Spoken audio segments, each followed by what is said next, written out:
ሩትዬና ፈረንጁ ይመቻችሁ። ሩትዬ እንግዲህ ምንድነው ያለችው? ይሄ ጤፍ ሆነ ምላሱን እየዘረረ እንደ ጤፍ እኮ ቢያንስ ጤፍ መጨረሻ ላይ ለመበላት ይዘጋጃል። አንተ ደግሞ ሁል ጊዜ ጤፍ የመሰለው ጤፍ ምላስን እየዘረጋክ ታወራለህ።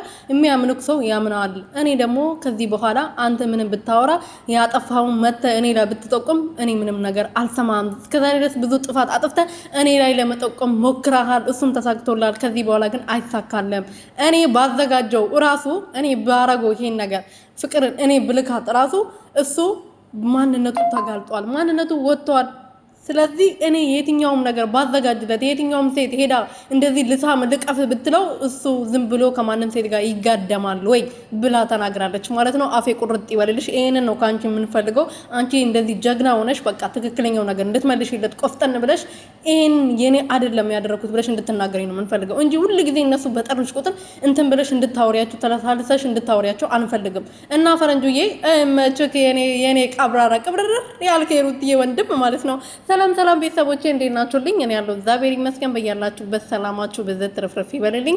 ለዚህ ቤት ለዚህ ቻናል አዲስ የሆናችሁ ሰብስክራይብ፣ ሼር፣ ላይክ ያደረጋችሁ ቤተሰብ ሆኖ ዛሬ እንግዲህ አብርሃም ልክ እንደተለመደው ንግስቷ ላይ እጁን ለመጠቆም መጥቷል። ቢመጣም ደግሞ ይሄ ዳኒ የሚባለው ነገር ደግሞ እንዴት ትቀርጻለህ ምናምን አላለውም። በቃ የነሱ እንትን ወጣባቸው፣ የነሱ ውርደት። አብርሃም ጎበዝ ነው በቃ እንትን ነው ብሎ የሚያወሩለት ተዋረደ በአደባባይ ማለት ነው። ለዛ ነው እንደዚህ ይቆረቆራቸው።